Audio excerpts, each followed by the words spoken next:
பெண்களை இழிவுபடுத்தி பேசிய உதயநிதி தாவைக்க மகளிர் அணி கண்டன ஆர்ப்பாட்டம்.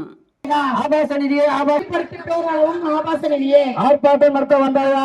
ஆர்ப்பாட்டம் நடத்த வந்தாயா? ஆபாச ஆட்டம் ஆட வந்தாயா?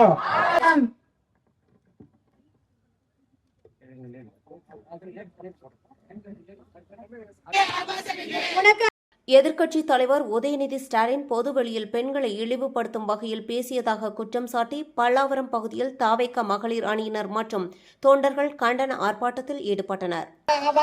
கண்ணியம் காக்காத ஆபாச நிதியை இதை காக்க போகிறாரா? பேசும் ஆபாசத்தை வீட்டில் பேசுவாயா? கர்நாடகத்திலிருந்து தண்ணீர் பெறுவதற்கு இதுவரை இல்லாத தமிழக முதல்வர்கள் செய்யாததை தண்ணீர். இந்த விவகாரம் தொடர்பாக காவல்துறையிலும் தேசிய மகளிர் ஆணையத்திலும் புகார் அளிக்கப்பட்ட நிலையில் இன்று உதயநிதி ஸ்டாலின் போலீசாரால் கைது செய்யப்பட்டார். அவரது இல்லம் முன்பு திமுக நிர்வாகிகள் மற்றும் போலீசாருக்கு இடையே கடும் வாக்குவாதமும் ஏற்பட்டது. இந்த கைது நடவடிக்கைக்கு எதிர்ப்பும் ஆதரவும் தெரிவித்து தமிழகம் முழுவதும் அரசியல் பரபரப்பு நிலவி வருகிறது. வேதா நியூஸ் டைம் செய்திகளுக்காக செய்தியாளர் ரமேஷ்.